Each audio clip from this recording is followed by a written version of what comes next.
நம்ம கையை பிடிச்சிக்கிட்டு வளர்ந்த அண்ணாவோ அக்காவோ தங்கையோ தம்பியோ அந்த உறவு எவ்வளோ புனிதமானது இல்லை? அது ஞாபகம் இருக்கா உங்களுக்கு? வீட்டில் வசதி ரொம்ப இல்லை, சில சமயம் தலை ஒரு தலைன்னு தான் இருக்கும், அது அப்பா எடுத்துகிட்டு போயிடுவார். அம்மாவினுடைய புடவையை விரித்து சகோதரிக்கு பக்கத்தில் படுத்துக்கிட்டு இரவெல்லாம் கிசு கிசு கிசு கிசு கிசுன்னு பேசி சிரித்தோமே, உங்களுக்கு ஞாபகம் இருக்கிறதா? அம்மா உள்ள சத்தம் போடுவாங்களே, என்னடி சிரிப்பு நடுராத்திரியில் பேய் மாதிரி அப்படின்னா ஒரு 5 நிமிஷம் சும்மா இருந்துட்டு 5 நிமிஷத்துக்கு பிறகு திரும்பி வெடித்து சிரித்தோமே, ஞாபகம் இருக்கிறதா உங்களுக்கு? அண்ணனும் தம்பியும், என் தம்பியை எவன்டா அடித்தவன் அப்படின்னு அண்ணன் உங்கள் கிளாஸுக்கு வந்து மிரட்டினானே, அது உங்களுக்கு ஞாபகம் இருக்கா? அப்படித்தானே ஆரம்பித்தோம் வாழ்க்கையை. எந்த புள்ளியில் விலகினோம்? எந்த நேரத்தில் நம்முடைய பாதைகள் பிரிந்தன? எந்த கட்டத்திலிருந்து நம்ம வீட்டில் இருக்கிற செய்தியெல்லாம் அவங்களுக்கு சொல்ல வேண்டான்ற முடிவை எந்த கட்டத்திலே எடுத்தோம்? அண்ணன் பொண்ணுக்கு கல்யாணம் நிச்சயம் இருக்குன்ற செய்திய 3வது மனுஷன் மூலமா கேள்விப்பட்டு மறைவிலே அழுத தம்பிகள் இங்கே எத்தனை பேர் இருக்கிறீர்கள்? ஏன் சொல்லல அண்ணன்? ஏன் சொல்ல? அவங்க மனைவி சொல்லியிருப்பாங்க, இப்பவே சொல்ல வேணாம், கொஞ்சம் எல்லாம் இதுவானதுக்கு அப்புறம் சொல்லலாம், அவங்க வீட்லேயும் ஒரு பொண்ணு இருக்குது, அதுக்கு இன்னும் நிச்சயமா இல்லை, ஒரு கண்ணை போல் இன்னொரு கண்ணு இருக்காது அப்படின்னு சொன்னதுக்காக அண்ணன்ட்ட கூட சொல்லாமல் அப்புறமா சொல்லலான்னு தள்ளி போட்ட சில பேர் இருக்கத்தானே செய்கிறாங்க. அப்போ இவ்வளவு நம்பிக்கையின்மைக்கு மத்தியில் இதோ நான் சந்தித்த ஒரு குடும்பம், எங்கள் வீட்டுக்காரரு, பிள்ளைங்க, மகன், மருமகள் எல்லாரையும் கூட்டிகிட்டு வந்திருக்கலாம் தானே, ஜாலியாக இருக்கும் தானே? ஜாலியாக தான் இருக்கும். ஆனால் நாங்கள் ஒருத்தருக்கு ஒருத்தர் பேசிக்கிற மாதிரியான ஒரு சந்தோஷம் அதில் இருக்காது. ஏன் உங்களுக்கு மிடில் ஏஜ் வந்த பிறகு உங்கள் அண்ணனையோ தம்பியோ அக்காவையோ தங்கையோ விட்டுறாதீங்கன்னு நான் ஏன் கேட்குறேன்? உங்கள் இறந்த காலத்தோடு உங்களுக்கு இருக்கிற ஒரே தொடர்பு அது மாத்திரம்தான். அப்பாவும் அம்மாவும் விடை பெற்று போய் விடுவார்கள் ஒரு கட்டத்துக்கு பிறகு, வேற வழி இல்லை. அதுதான் இயற்கையினுடைய நியதி. நீங்க சின்ன பிள்ளைல எப்படி இருந்தீங்க? உங்களுக்கு எது பிடிக்கும் எது பிடிக்காது? ஓடி போய் சிவாஜி சார் படத்துக்காக கியூல நின்று டிக்கெட் கிடைக்கலன்னு அழுதவன் ஞாபகம் இருக்கா அப்படின்னு உங்க பிள்ளைகிட்ட சொன்னா, இவன் வேற வேலை இல்லை, நெய்யின்னு இதையே சொல்லு. ஆனால் இதை உங்கள் சகோதரிட்டையோ சொன்னால் அவங்கள ஆமாம் இல்லை எப்படி அழுதோம் இல்லை அன்றைக்கி டிக்கெட் கிடைக்கலன்னு. இறந்த காலம் என்பது எவ்வளவு இனிமையானது. அதுக்கு நம்ம திரும்பி இனிமேல் போக முடியாது. நம்ம வசித்த சின்னஞ்சிறு வீடுகளுக்கு இனிமேல் பயணம் செய்ய முடியாது.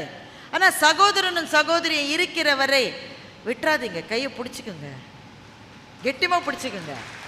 சில சமயம் நம்மளை இரிட்டேட் பண்ணுற மாதிரி தான் இருப்பாங்க, அதையும் ஒத்துக்கணும்.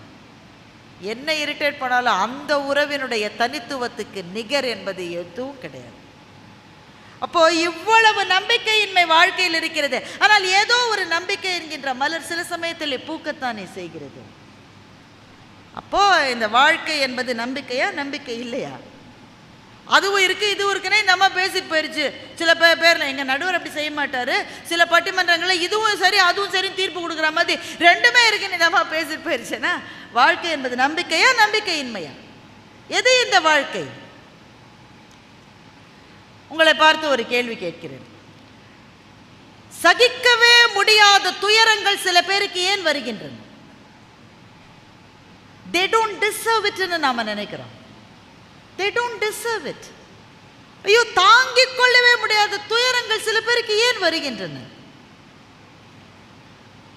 வருது.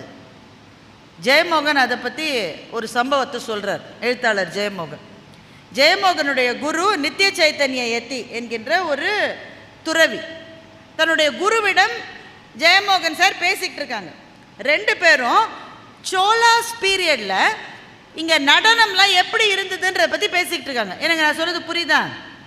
குருவும் ஒரு சீடரும் பேசிக்கொண்டிருக்கிறார்கள். அந்த குரு கலைகளில் பேரார்வம் கொண்டவர். அதனால் தன்னுடைய மாணவர்கிட்ட அவர் கேட்குறாரு, சோழர்கள் ஆட்சி செய்த காலத்தில் நம்ம சிற்பங்களை பற்றி கேள்விப்பட்டிருக்கோம், கோயில் கட்டினாங்கன்னு கேள்விப்பட்டிருக்கோம், டான்ஸ் அண்ட் ட்ராமா எப்படி இருந்தது சோலாஸ் பீரியட்ல அப்படின்னு குரு கேட்கிறாரு. இந்த மாணவர் பதில் சொல்ல ஆரம்பிக்கிறாரு. வாசல் ஆட்டோ நிற்குது. ஆட்டோலேருந்து ஒரு அம்மா இறங்குது. அந்த அம்மாவை பார்த்த உடனேயே இந்த எழுத்தாளருக்கு பகீர்னுது. துயரம் என்பது மொத்த உருக்கொண்டு ஒரு மனுஷ வடிவத்தில் இருந்தால் எப்படி இருக்கும்? அந்த அம்மா அப்படி இருக்காங்க. துயரமே ஒரு வடிவாகி இருந்தால் எப்படி இருக்கும்? அந்த அம்மா அப்படி இருக்கு. கூட ஒருத்தர் அநேகமாக தம்பியோ அண்ணனோ அவங்கள கைத்தாங்கல பிடிச்சிட்டு வராங்க. அந்த அம்மாவில் நடக்க முடியல, நிற்க முடியல. அந்த அம்மாவுக்கு அப்படியே கைத்தாங்கல கூட்டிகிட்டு வராங்க. இப்போ குருவை பார்க்க வந்திருக்காங்க. இவர் பேச்சை அப்படியே நிறுத்திட்டு அங்கே போகிறாரு. அந்த அம்மா வருது, அப்படியே கைத்தாங்கல வருது. இவரை பார்த்த உடனே அப்படியே நெடுஞ்சான் கிடையா தரையில் விழுந்து கதறி கதறி கதறி கதறி அந்த அம்மா அழுது. பேச முடியல. அழுகை, அப்படி ஒரு அழுகையை மனித வாழ்க்கையில் ஒருத்தர் சந்திச்சிருக்கவே முடியாதுன்ற அழுவு கதறி அழுது. கூட வந்திருக்கிற தம்பி சொல்கிறார், இவங்க டீச்சராக ஒர்க் பண்ணிட்டு இருந்தாங்க. ரொம்ப கல்யாணம் ஆகி 6 மாதத்துக்குள்ளே கணவர் இறந்துட்டார் ஒரு விபத்தில். அப்பா அந்த அம்மா கர்ப்பமாக இருந்தது. ஒரே ஒரு பையன், அந்த உயிரே அந்த பையன்தான், உயிரே பையன்தான். பையனுக்காகவே வாழ்ந்தாங்க. பையனுக்கு இப்போ தான் 1 மாதம் முன்னாடி 22 வயசாச்சு, காலேஜுக்கு போகிறான். அவன் ரொம்ப நச்சரிச்சான்னு அந்த அம்மா காசெல்லாம் போட்டு ஒரு பைக் வாங்கி கொடுத்தது. பைக் வாங்கி கொடுத்த ஒரே வாரத்தில் ஒரு சாலை விபத்தில் மகன் இறந்துட்டான். இந்த அம்மாவுக்கு என்ன இருக்கு, ஏதாவது இருக்கா இனிமேல் வாழ்க்கையில்? உங்களை பார்க்க கூட்டிகிட்டு வந்தோன்னு அந்த தம்பி சொல்கிறான். அந்த அம்மா அழுவுது அழுவுது அழுவுது, அப்படி அழுவுது. அழுகையிலேயே தன்னுடைய துயரை கடந்து விடுவது போல அந்த பெண் அழுதாள் என்று எழுத்தாளர் எழுதுகிறார். அழுது முடிச்ச உடனே குரு சொன்னார், ஒவ்வொருத்தருக்கும் கர்ம வினை என்பது இருக்கிறது. இந்த கர்ம வினையை கடப்பதற்கு வேறு வேறு மார்க்கங்களை ஒவ்வொரு மதமும் சொல்லுகிறது. சில மதங்கள் கர்மா தியரியை ஒத்துக்கொள்வதில்லை. ஆனால் கர்மா என்பதை ஒத்துக்கொள்ளுகிற மதங்கள் அந்த கர்மத்தை கடப்பதற்கு எவ்வளவோ வழிகளை சொல்லுகிறது. சில பேர் தவம் செய்கின்றாங்க, சில பேர் பரிகாரம் செய்கின்றாங்க, அங்கே செய் இங்கே பண்ணு, தானம் கொடு, எல்லாம் சொல்கிறாங்க. ஆனால் சில பேருக்கு அவர்களின் துயரத்தின் மூலமாகவே அவர்களினுடைய கர்ம வினையை கடக்க வேண்டும் என்பது விதியினுடைய ஒரு செய்கை. துயரத்தின் மூலம் கர்மாவை கடக்க முடியும் என்றால் உனக்கு அதுதான் விதிக்கப்பட்டிருக்கிறது, மகளே எழுந்து நில் என்று குரு சொல்லுகிறார். அந்த அம்மா அதை கேட்டுட்டு எழுந்து நிற்குது. அவர்கிட்ட இருந்த ஒரு கல்லை கொடுத்துக்கிறாரு.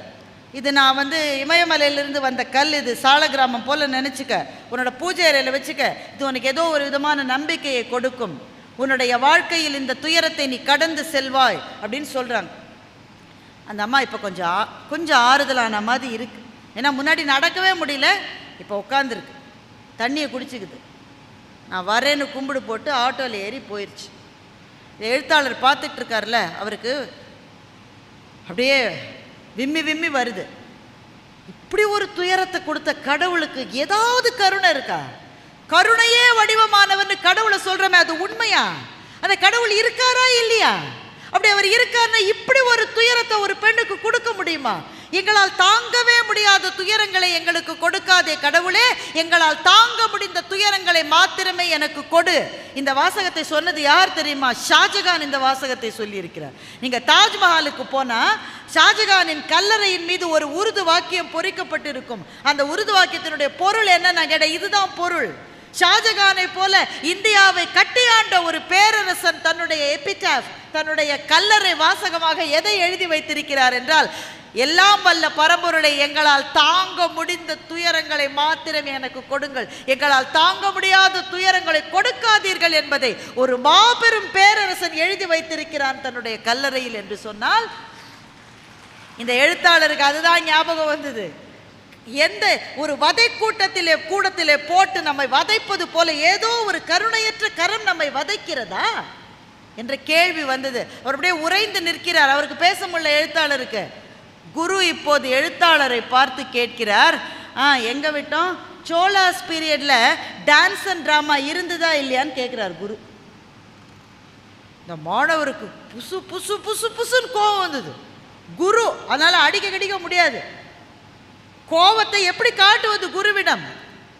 சொல்லிட்டாரு, நீ மனுஷனாயா, நீ மனுஷனாயா?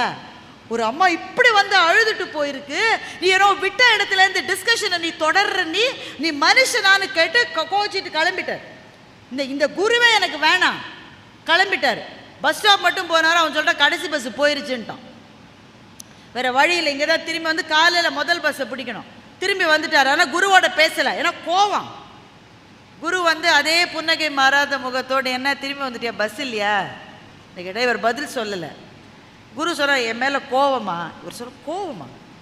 என்ன கேட்குறீங்க நீங்கள்? அப்படி வந்து அழுதுட்டு போகுது. உன்னுடைய துயரத்தாலே உன்னுடைய கர்ம வினையை நீ கடக்க முடியும்னு என்னவோ பெரிய போதிசத்துவர் மாதிரி அவருக்கு அட்வைஸ் பண்ணிட்டு அந்த அம்மா போனவன உங்க கண்ணில் ஒரு துளி தண்ணீர் வரலையே, நீங்க அப்புறம் என்ன குரு நீங்க? அந்த அம்மாவினுடைய வேதனையை பார்த்து உங்க கண்ணில இருந்து ஒரு கண்ணீர் சொட்டு கண்ணீர் வரலன்னா நீங்க எப்படி குருவா இருக்க தகுதி உள்ளவர் அப்படின்னு எழுத்தாளர் பொங்கி எழுறார். குரு அவரை பார்த்து கேட்கிறார், நீ என்ன நினைச்சிட்டு இருக்க? நான் ஒரு சன்னியாசி. துறவினா உண்மையான துறவி. துறவி மாதிரி ஆடம்பர வாழ்க்கை வாழ்கிற துறவி கிடையாது, உண்மையான துறவி. இன்னைக்கு அவங்க கண்ணில இருந்து ஒரு சொட்டு கண்ணீர் வருது, அதை பார்த்து நானும் அழறேன். நாளைக்கு எவனோ ஒருத்தர் சிரிச்சுக்கிட்டே வருவான், அவனை பார்த்து நான் சிரிக்கணுமா? அப்போ துறவின்றவன் யார் தெரியுமா? ஒரு கண்ணாடி திரைக்கு இந்த பக்கத்திலிருந்து வாழ்க்கையை பார்ப்பது போல மனிதர்களை பார்ப்பது தான் ஒரு துறவியினுடைய பணி என்று அவர் சொன்னார். இதை வாங்கிக்கிறதுக்கு நமக்கு நிறைய சக்தி வேணும். நம்ம என்ன நினைக்கிறோம்? மற்றவனுடைய துயரத்தை பார்த்து ஒரு சொட்டு கண்ணீர் வடிக்காதவன் மனுஷனாவே இருக்க முடியாது. ஆனால் உண்மையான துறவிகள் அந்த துயரத்தையும் கடந்து போனவர்கள் மாத்திரமே உண்மையான துறவிகளாக இருக்க முடியும். இப்போ நான் இந்த சம்பவத்தை நான் படித்தேன். இதை படிச்சுட்டு மூடி வச்சுட்டு நான் யோசிச்சு பார்க்குறேன், நம்மில் யாராலாவது அப்படி இருக்க முடியுமா என்று நான் யோசித்து பார்க்கிறேன். ஒரு துயரத்தை கடந்து நின்று அதை பார்க்கிற பார்வை நமக்கு வருமா? ஐயா பேசிக்கிட்டப்ப, துரை ஐயா பேசிக்கிட்டப்போ சொன்னார், மிகப்பெரிய துயரங்களுக்கு ஆளானவர்களுக்கு எந்த காரணத்தினாலும் இயற்கை மிக நீண்ட ஆயுளை கொடுத்து விடுகிறது என்று சொன்னார். இதை வாங்கிக்க ரொம்ப கனமான ஒரு செய்தி, ரொம்ப கனமான ஒரு செய்தி. ஆனால் மிக கொடிய தனிமையில் உழலுகிறவர்கள் மிக நீண்ட ஆண்டு வாழ்கிறார்கள். நல்லா இருந்துட்டு இருக்கிற ஒரு குடும்பத்தில் மிக இளைய வயதிலே மரணங்கள் நிகழ்கின்றன. அப்போ இந்த வாழ்க்கை என்பதில் நம்பிக்கை இருக்கிறதா இல்லையா? இப்போ ஜென் புத்திசம் கதை ஒன்றுக்கு போகலாம். ஏன்னா நமக்கு விடை தெரியாதப்போ வேற யார்ட்டையோ தான் கேட்கணும். நமக்கு விடை தெரியல, வேற யார்ட்டையோ தான் கேட்கணும். ஒரு ஜென் குரு, அவர் பேர் இக்யூ. அவர் ஜாலியாக தமாஷ் பண்ணிக்கிட்டே இருப்பார். தமாஷ் பண்ணிக்கிட்டே இருக்கிற குருவின் பெயர் என்ன? இக்யூ. இக்யூட்ட ஒரு பெரும் வணிகர் போனார். அவர் வீட்டில் அப்போ தான் ஒரு பிள்ளை பிறந்திருக்கு. ரொம்ப நாள் கழித்து அவருக்கு பிள்ளை பிறந்திருக்கு. இக்யூட்ட போய் கேட்டு, எங்கள் வீட்டில் இப்போ தான் ஒரு பிள்ளை பிறந்திருக்கு, நீங்கள் ஒரு வாழ்த்து மாதிரி ஏதாவது சொல்லுங்கள். இக்யூ படப்படன்னு எழுதி கொடுத்துட்டார். இவர் ரொம்ப பத்திரமா அதை வந்து வீட்டில் சாமி ரூமில் வச்சு எல்லாம் வணங்கிட்டு அதை படிச்சா நல்ல வாழ்த்து வாசகமாக இருக்கும் அப்படின்னு சொல்லிட்டு அதை படித்து பார்க்குறாரு. இக்யூ என்ன எழுதியிருந்தார் தெரியுமா? தாத்தா இறந்தார், மகன் இறந்தான், பேரன் இறப்பான் அப்படின்னு எழுதிட்டார். உடனே இந்த ஆளுக்கு எவ்வளோ கோவம் வந்திருக்குன்னு மட்டும் யோசிப்பாங்க. எங்கள் ஒரு இடத்துல நம்ம நல்ல சொல்ல வேண்டாம், அவச்சொற்களை சொல்லலாமா? நல்ல மங்கள சொற்களை தானே சொல்லணும். அல்லையோ போய் சண்டை என்ன ஏதாவது பிரச்சனை? ஒன்றும் இல்லை. சரி சரி, நான் அவ்வளவு நேரமாக பேசிட்டேன் அப்படின்னு வடிவேலு மாதிரி கேட்கணும். சரி, இவர் சண்டைக்கு போகிறாரு இக்யூட்ட. நான் உன்னை வாழ்த்து சொன்னால் நீ என்னையா இந்த மாதிரி ஒரு அவச்சொல்ல நீ எழுதி கொடுத்துருக்க. சரி, நான் அவச்சொல் எழுதலையே, நான் வாழ்த்து தானே எழுதியிருக்கேன்னாரு இக்யூ. என்னையா வாழ்த்து எழுதியிருக்க? தாத்தா இறந்தாரு, மகன் இறந்தாரு, பேரன் இறப்பான்னு எழுதி, இது வாழ்த்தா? இக்யூ சிரித்து கொண்டே சொன்னார், இது இந்த ஆர்டரில் நடக்கணும்னு நான் சொல்லுவதே ஒரு வாழ்த்து தான் என்று இக்யூ சொன்னார். அப்போ வாழ்க்கையின் கடும் துயரங்கள் வருகிற போது நாம் செய்ய வேண்டியது ஒன்று தான். அந்த துயரங்களிலிருந்து நம்மை கொஞ்சம் தனிமைப்படுத்தி கொண்டு அந்த துயரத்தை பார்க்க முடியுமா என்கின்ற ஒரு மனநிலையை நமக்குள் வளர்த்து கொண்டால் பெரும் கடும் துயரங்களிலிருந்து நம்மால் மீண்டு வர முடியும். அதுக்கு ஜென் இது கொஞ்சம் டீப்பான விஷயம். ஏன்னா இவ்வளோ நேரம் ஜாலியாக பேசியாச்சு. நம்ம முடிக்கிற போது நீங்கள் எடுத்து சென்று போவதற்கான ஒரு சிந்தனையை கொடுக்கணும். நம்ம வாழ்க்கையில் எப்பவுமே ரெண்டு மனநிலைகளில் தான் இருக்கும், கரெக்டாக? ஒன்று இன்பம் அல்லது துன்பம். பெரும்பாலும் துன்பத்தில் தான் இருக்கும். உண்டா இல்லையாங்க? எங்கள் அலுவலகத்தில் பணிபுரிந்த ஒருத்தர் என்னை விட ரொம்ப வயதில் மூத்தவர். அவர் ரிட்டையர் ஆகிட்டார். ரிட்டையர் ஆகி 10 வருஷம் ஆயிடுச்சு. அவரை சமீபத்தில் நான் சந்தித்தேன். அவரெல்லாம் படியில் இருந்தபோது எப்படி இருப்பார் தெரியுமா? அப்படியே சிங்கம் மாதிரி இருப்பார். அவரை யாராவது ஒரு கேள்வி கேட்ட முடியாது. நீங்கள் அந்த மாதிரி நிறைய பேர் நீங்கள் சந்திச்சிருப்பீங்க. ஒரு அப்படியே பம்மனும். நாங்கள்லாம் அப்போல்லாம் ரொம்ப ஜூனியர். நான்லாம் அவரை பார்த்தாலே நாங்கள் அப்படியே 4 ஸ்டெப்ஸ் பேக்குன்னு பின்னாடி போயிடுவோம். அவர் எதிரிலே நாங்கள் நிற்க மாட்டோம். அவருடைய கேபின் வாசல்லையே தவம் கிடைக்கணும். அப்பாயின்மெண்ட் இருக்கும், ஆனால் வாசல்லையே தவம் கிடைக்கணும். அவர் காலே அரைக்கால் கண்ணால் நம்மளை பார்த்து அப்படின்னாக்க நம்ம போச்சு, அப்பாயின்மெண்ட் போச்சு, அடுத்த நாள் தான் வரணும். அப்படி இருந்தார். ரிட்டையர் ஆன பிறகு அவரை கன்சல்டன்ட் அது இதுன்னு 2-3 வருஷம் வச்சுருந்தாங்க. அதுக்கப்புறமா ஐயா எதுக்கு ஃபேர்வெல் நடத்துகிறாங்கன்னு நினைக்கிறீங்க? அலுவலகத்துலலாம் எதுக்கு இங்கே ஃபேர்வெல் நடத்துகிற? மாலையை போட்டு உன்னை போல உண்டா, நீதான் இந்திரன் நீதான் சந்திரன், வீடு மட்டும் கொண்டு விடுறாங்க. எதுக்கு? திரும்ப நீ வந்துடக்கூடாதுன்றதுக்காக. இது புரியாமல் சில பேர் ஃபேர்வெல்லில் சொன்னதை சீரியஸாக எடுத்து அடுத்த நாள் ஆஃபீஸ் போய் நிற்காதீங்க, அவமானப்படுவீங்க.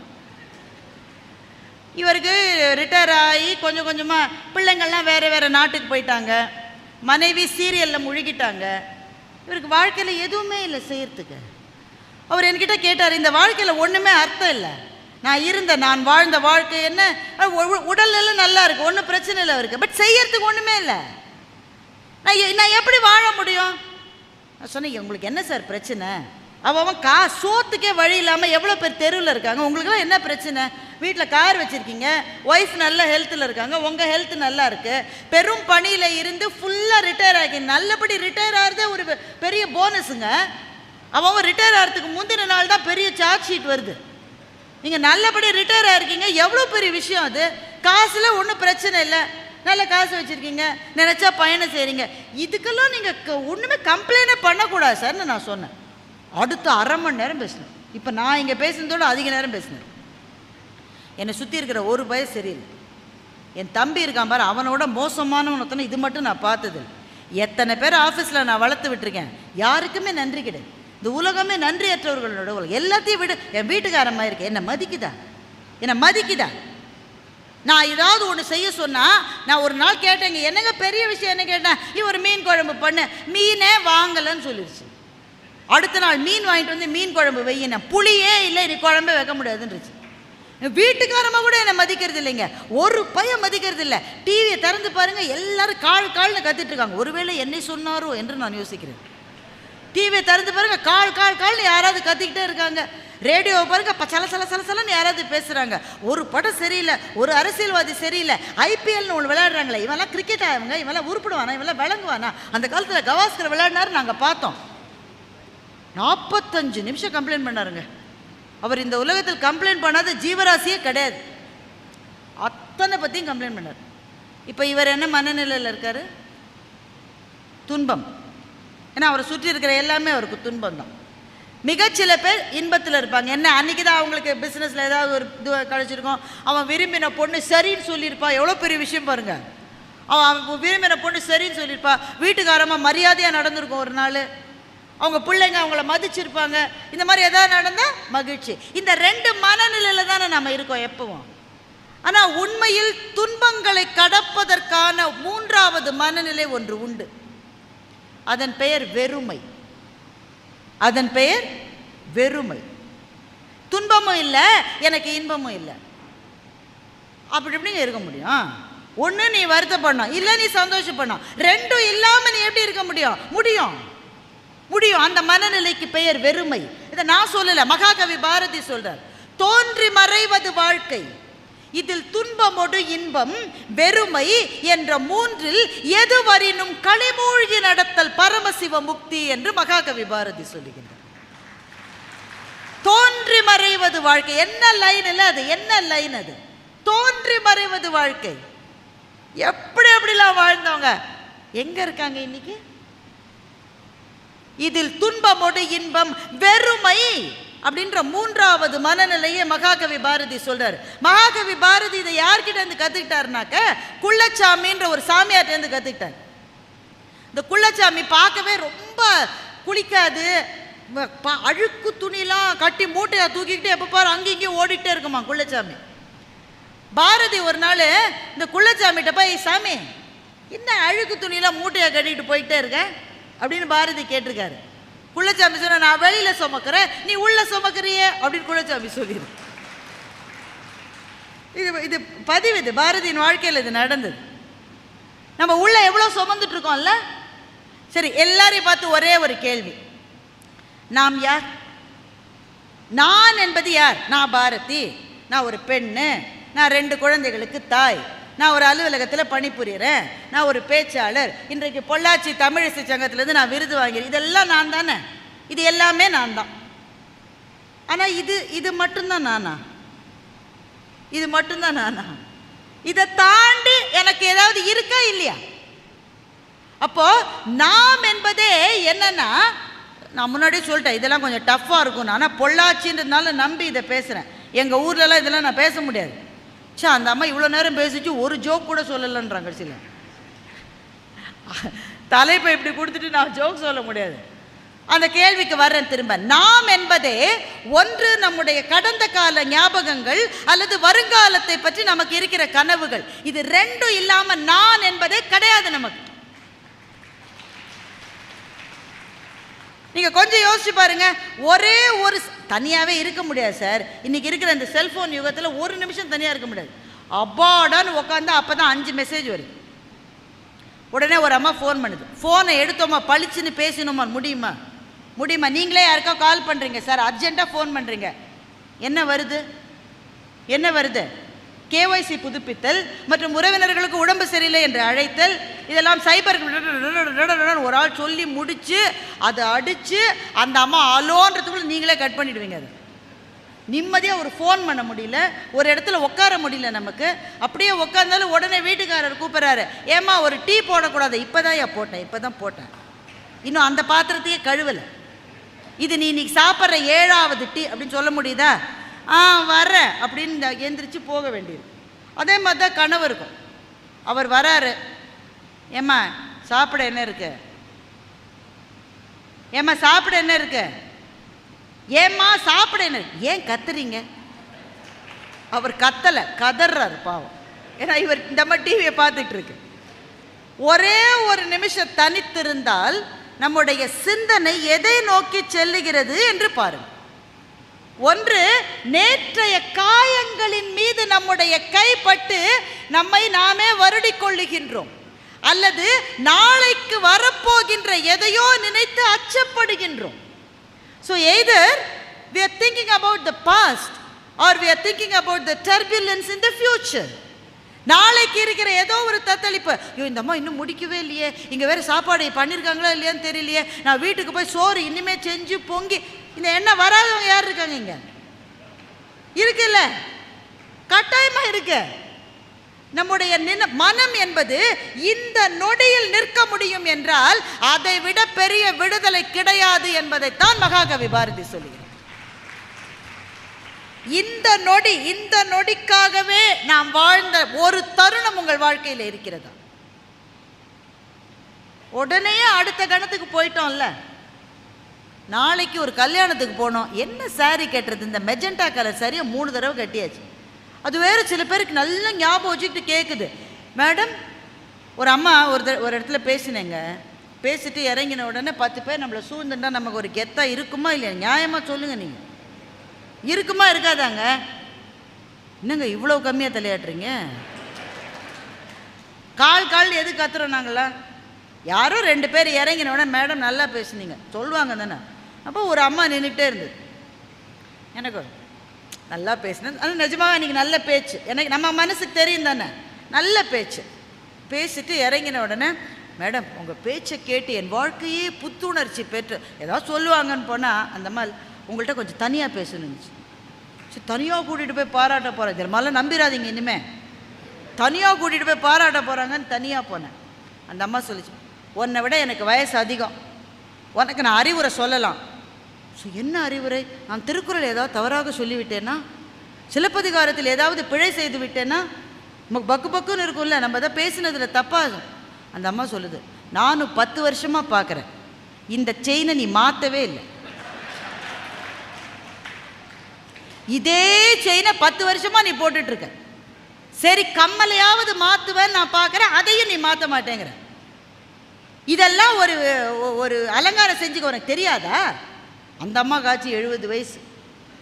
இப்போ எல்லாருமே என் பேச்சைத்தான் கவனித்தார்கள் என்று நான் நினைப்பது எவ்வளவு பிழை பார்த்தீங்களா? அந்த அம்மாவுக்கு நான் செயினையும் தோடலையும் மாற்றலைன்றது பெரிய விஷயமா இருந்திருக்கு அந்த அம்மாவுக்கு. இப்போ நமக்கு உடனே அடுத்த தடவை மேடைக்கு ரெடி ஆகிற போது நமக்கு தோணுது, ஏதாவது ஒன்றத்தை மாற்றலாமா? அந்த அம்மா வேறு சொல்லியிருக்கேன். அப்போ நம்ம சிந்தனைகள் எப்படி இருக்கு? ஒன்று, நேற்றைக்கு நடந்ததை பற்றிய கவலைகளினுடைய பிராண்டல்கள், அல்லது நாளைக்கு என்ன வருமோ என்கின்ற தவிப்புகள். இந்த கவலையினுடைய பிராண்டல்களுக்கும் நாளையினுடைய தத்தளிப்பை பற்றிய சில அவநம்பிக்கைகளுக்கும் இடையிலேயே வாழ்ந்து ஒரு முழு வாழ்க்கையையும் கழித்து விடுகின்றோம். 80 வருஷம் 90 வருஷம் வாழறோம். ஒரு நொடி, ஒரே ஒரு நொடி, அந்த ஒரு நொடிக்காக மாத்திரமே வாழ்ந்த வாழ்க்கை என்பது யாருக்கு கிடைக்கிறது? அப்படி யாருக்காவது கிடைத்தால் அவர்கள் அந்த வாழ்க்கையை முழுவதுமாக நேசிக்கலாம். ஏனென்றால் அந்த வாழ்க்கை களி. அதைத்தான் மகாகவி சொல்லுகிறார். தோன்றி மறைவது வாழ்க்கை, துன்பமோடு இன்பம், வெறுமை என்ற மூன்றில் எதுவரினும் களி மூழ்கி நடத்தல் பரமசிவமக். எல்லாமே சந்தோஷம்தான். இந்த மனநிலை நமக்கு வந்துருச்சுனாக்க வாழ்க்கையின் மீது நம்பிக்கை வரும். இந்த மனநிலை. ஏன்னா வாழ்க்கை மீது ஏன் நம்பிக்கை வரல? அவன் எனக்கு தப்பு பண்ணிட்டான், இவன் எனக்கு தப்பு பண்ணிட்டான், அவன் சரியில்லை, இவன் சரியில்லை. நீ இப்போ என்ன பண்ணிட்ட? எல்லாத்துலேயும் டிட்டாச் ஆகிட்ட, நீ தனியாக நிற்கிற. அவனை பார்த்தா எனக்கு பரிதாபமாக இருக்கு, பரிதாபமாக இருக்கு. சில பேர் ரொம்ப பொறாமப்படுறாங்க சார், சில பேர் ரொம்ப பொறாமப்படுறாங்க. இன்னும் ஒரு 10 நிமிஷம் எடுத்துக்கலாமா? டைம் ஆயிடுச்சா? சரி. அவர் முழு மனசாக சொல்லலை, அதாவது 5 நிமிஷத்தில் முடிச்சு. சில பேர் ரொம்ப பொறாமப்படுறாங்க. நமக்கு வெற்றியே அடையலை. இன்னும் நாமே தட்டு தடுமாறி முதல் கட்டத்தில் தான் படி வச்சுருக்கோம், அதுக்குள்ளே அப்படி பொறாமப்படுறாங்க. கண்ணதாசன் அவர்களை பார்த்து ரொம்ப அழகாக சொன்னார், இக்கரைக்கு அக்கறை பச்சை. என்ன பாட்டு தெரியுமா? அந்த மாதிரி ஒரு பாட்டெலாம் இனிமேல் வராதுங்க. அதுதான் இக்கரைக்கு அக்கறை பச்சை. என் வீட்டு கண்ணாடி என் முகத்தை காட்டவில்லை, இக்கரைக்கு அக்கறை பச்சை. என் கண்ணாடி என் முகத்தையா காட்டுது? ஒருத்தன் கார் வாங்கியிருக்கான், தொடச்சி அழகாக வச்சுருக்கான். அதில் சின்ன கீரல் வந்தால் கூட உயிரை போகிற மாதிரி தொடச்சி வைக்கிறான். திடீர்னு காரை துடைக்கிறத நிறுத்திட்டான். ஏங்க 6 மாதம் தொடச்சி வச்சுருந்தீங்க, ஏன் நிறுத்திட்டீங்க? பக்கத்து வீட்டுக்காரன் அதை விட பெரிய கார் வாங்கிட்டான். அப்போ இவன் காரை இவன் பார்க்கல, அவன் காரை தான் இவன் காரில் இவன் பார்க்குறான். என் வீட்டு கண்ணாடி என் முகத்தை காட்டவில்லை, இக்கரைக்கு அக்கறை பச்சை.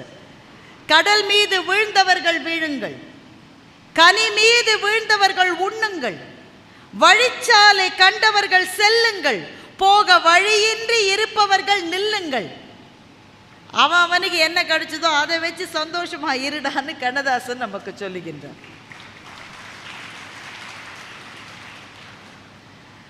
நமக்கு கிடைச்ச வாழ்வு என்பது அவன் போட்ட பிச்சை. அறியாத மானிடர்க்கு அக்கறையில் இச்சை, இக்கரைக்கு அக்கறை பச்சை என்று கண்ணதாசன் அந்த பாடலை முடிக்கின்றார். என் வீட்டு கண்ணாடி என் முகத்தை காட்டாத வாழ்க்கையை வாழுகிற வரையில் நமக்கு வாழ்க்கையில் எப்படி நிம்மதி இருக்கும்? அப்போ நமக்கு துரோகம் செய்தவர்கள், நம்மை விரும்பாதவர்கள், பொறாமை குணம் எல்லாம் இருப்பாங்க. ஏன்னா வாழ்க்கை என்பது எல்லாம் சேர்ந்தது தான். அதைத்தான் ஐயா சொன்னார். மயக்கமா? ஆமாம். கலக்கமா? ஆமாம். மனதிலே குழப்பமா? ஒரு அட்வர்டைஸ்மெண்ட் வரும். தலைவலியா? ஆமாம். மூக்கடைப்பா? ஆமாம். இருமலா? ஆமாம்ப்பா ஆமாம். எது கேட்டாலும் நமக்கு இருக்கிற மாதிரியே இருக்கும். நமக்கு மயக்கமா? ஆமாம். கலக்கமா? ஆமாம். மனதிலே குழப்பமா? ஆமாம்ப்பா ஆமாம். வாழ்க்கையில் நடுக்கமா? ஆமாம். வாழ்க்கை என்றால் 1000 இருக்கும், வாசல் தோறும் வேதனை இருக்கும். வந்த துன்பம் எதுவென்றாலும் வாடி நின்றால் ஓடுவது இல்லை. சரி, துன்பம் ஓடலை, அப்போ நான் எது செய்யணும்? கண்ணதாசன் சொல்றார், உனக்கும் கீழே உள்ளவர் கோடி, நினைத்து பார்த்து நிம்மதி நாடு. நினைத்து பார்த்து மகிழ்ச்சி நாடுன்னு சொல்லல. அதுதான் கண்ணதாசன். எனக்கு கீழே இவ்வளோ பேர் இருக்கான்னு நீ மகிழ்ச்சி அடைஞ்சா நீ ஒரு நாளும் மகிழ்ச்சியாக இருக்க மாட்ட. ஆனால் நிம்மதி வரலாம். சரி, கஷ்டம்தான், ரிட்டையர் ஆகிட்டேன்னா வருத்தம் தான். ஆனால் ஒவ்வொருத்த வயசான காலத்தில் காசும் இல்லாமல் இருக்காங்களே, அவங்கள விட நான் எவ்வளவோ பெட்டர் என்று நினைக்கிற போது நெஞ்சத்தில் ஒரு அமைதி வருகிறது அல்லவா? நிறைவாக எந்த நம்பிக்கையின்மையையும் மாற்ற வல்லது ஒன்றே ஒன்று தான், ஒன்றே ஒன்று தான். அதைத்தான் வள்ளுவன் சொன்னான்.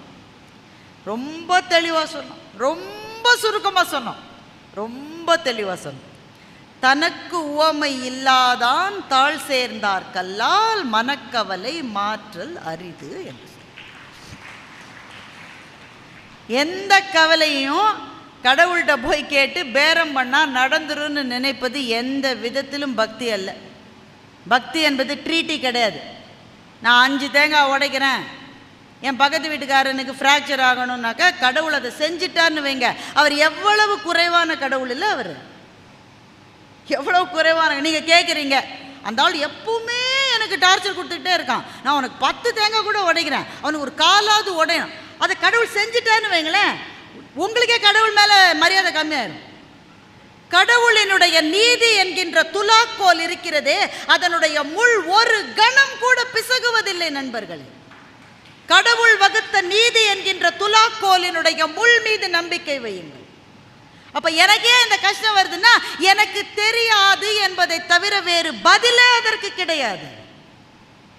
இல்லை, உங்களுக்கு தெரியும், மனசுக்குள்ள தெரியும், ஏதோ ஒரு வினை உறுத்து வந்து ஊட்டும், ஏதோ ஒரு வினை உறுத்து வந்து ஊட்டும். அல்லது எனக்கு தெரியவே இல்லை, எனக்கு ஏன் இந்த கஷ்டம் வரலன்னா இயற்கையின் முன்பு சரணடைவதை தவிர நாம் என்ன செய்ய முடியும்? இதற்கு ஏதோ ஒரு காரணம் இருக்கு. ஆனால் ஒரே ஒரு விஷயத்தில் நம்பிக்கை வைக்கலாம். நான் ஆரம்பித்த இடத்துலயே வந்து தான் முடிக்க போகிறேன்.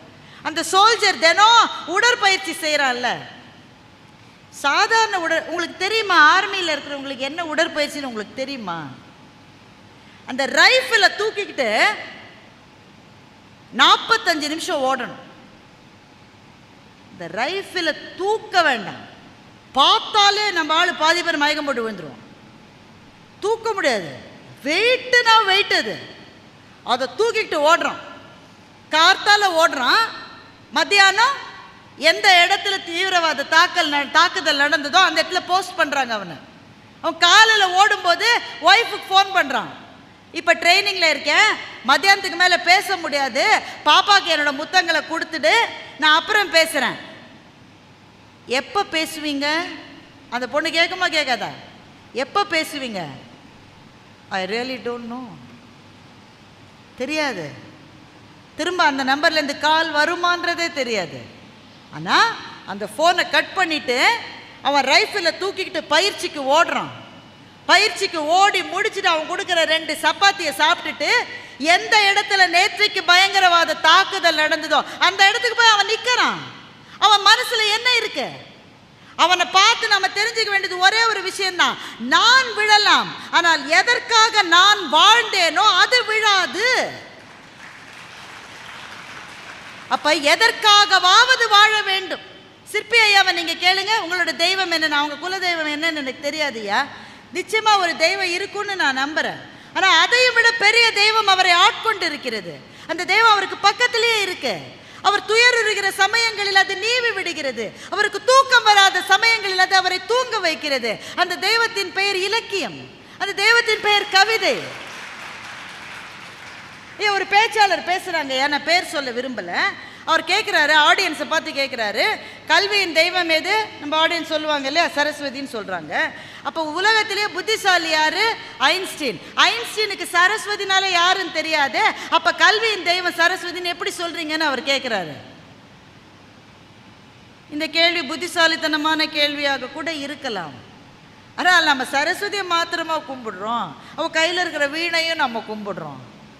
அவ கையில் ஒரு புக் வச்சிருக்கால, அதனால எந்த புத்தகத்தின் மீது கால் பட்டாலும் பதறி கால்களை எடுத்துக்கொள்கிறோம். பேப்பர் தானே, பேப்பர் தானே, கசக்கி போடுற பேப்பர் தானே. பேப்பரில் கால் பட்டுச்சுன்னா எங்கள் அப்பாவும் அம்மாவும் துடிச்சு போவாங்க. ஐயோ சரஸ்வதி கால், சரஸ்வதி அது சரஸ்வதி பூஜை ரூமில் வீணையோடு இருக்கு. ஆனால் பேப்பரில் கால் பட்டால் கூட பதறி காலை எடுக்கிறோம். சார் ஆலமரத்தை கும்பிடுறோம் சார், பாம்பை கும்பிடுறோம் சார், காளமாட்டை கும்பிடுறோம் சார்.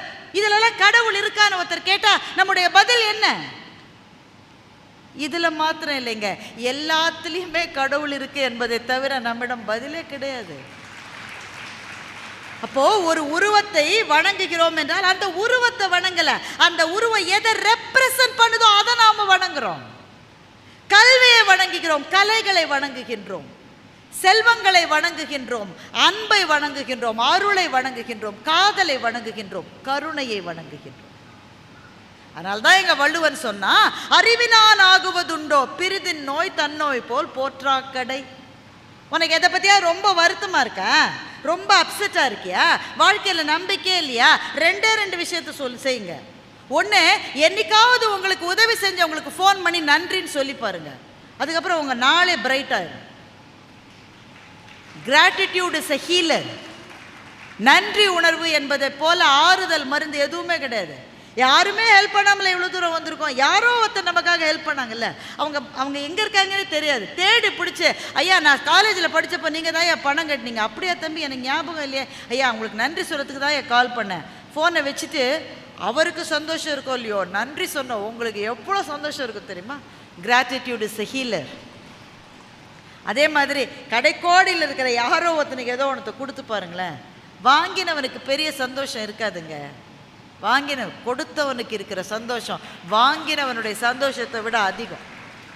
அப்போ நம்பிக்கையின்மை என்பது ஒரு கூரிய கத்தி, அதனுடைய நுனியில் தான் நாம் நிற்கின்றோம். ஆனால் அதற்கு பிறகு வாழ்க்கையை திரும்பி பார்த்தால் தான் தெரிகிறது இந்த வாழ்க்கை எவ்வளவு அபூர்வமானது என்று தெரிகிறது. ஒன்று நீங்கள் செய்வேனா, ஒரு நாள் அஸ்தமனத்தின் போது சூரியனை போய் பாருங்க. சூரியன் விழப்போகிறான், அவனை போய் பாருங்க. இரு கைகளையும் கூப்பி இந்த ஒரு நாளை எனக்கு கொடுத்தேப்பா ரொம்ப நன்றின்னு சொல்லி பாருங்களேன், வாழ்க்கை அழகாயிரும். நமக்கு கிடைத்திருக்கிற ஒவ்வொரு நாளும் அழகானது. நமக்கு கிடைத்திருக்கிற உறவுகள் குறைகள் இருந்தாலும் கூட மிக அழகானது. நமக்கு கிடைத்திருக்கிற வாழ்க்கை என்பது அபூர்வத்திலும் அபூர்வம். இதை சொல்லுவதற்கு எல்லாரையும் விட எனக்கு தகுதி இருக்கிறது. முடிய போகிற தருணத்திலிருந்து திரும்ப வாழ்க்கைக்குள் வந்த எனக்கு அந்த தகுதி இருக்கிறது என்று நான் நினைக்கின்றேன். கையிலே கிடைக்காத ஒன்று இந்த வாழ்க்கை, கையிலே கிடைக்காத ஒன்று இந்த நாள். இந்த நாளை சந்தோஷமாக வாழ்ந்தால் இனி எல்லா நாளும் மகிழ்ச்சியாகவும் நம்பிக்கையாகவும் இருக்கும். வாழ்க்கை என்பது சுமக்கப்பட வேண்டிய ஒரு சிலுவை அல்ல. வாழ்க்கை பாதை என்பது கல்வாரி மலை பாதையும் அல்ல. அது ஒவ்வொரு நாளும் பூக்கள் மலருகின்ற ஒரு அபூர்வமான செடி, ஒவ்வொரு நாளும் புது நீர் ஊறுகின்ற சுனை, ஒவ்வொரு நொடியும் நிறம் மாறுகின்ற ஒரு மேகம். இப்படி வாழ்க்கையை பார்க்க ஆரம்பித்தால் நம்பிக்கை என்ற பூ ஒவ்வொரு நாளும் பூக்கும். 2 நாட்களுக்கு முன்னால் நாம் அத்தனை பேரும் நம்பிக்கையின்மையின் எல்லையில் நின்றிருந்தோம். ஆனால் இன்றைக்கு இந்த தேசம் ஒரு பதிலடி கொடுக்கும் என்கின்ற ஒரு நம்பிக்கை நம்முடைய மனத்துக்குள்ளே வந்திருக்கிறது. 1.5 வருஷம் முன்னால் இனிமேல் இவள் பேசுவாளா மாட்டாளா என்று யூடியூப் சேனல்களுடைய விவாதத்துக்கு நடுவில் நான் மருத்துவமனையில் படுத்திருந்த போது இவள் பேசுவாளான்னு தெரியாது என்று என்னுடைய கணவர் நின்றிருந்தார். ஆனால் இன்றைக்கு நான் கிளம்பி வருகிற போது சிற்பி ஐயாவின் கையால் ஒரு விருதை வாங்குவதற்காக பொள்ளாச்சி வருகிறேன் என்று நான் சொன்னேன். எனவே நாளை என்ற ஒன்றை நம்புங்கள். நம்பிக்கையும் நல்ல நினைவுகளும் நம்மை வாழ வைக்கும்.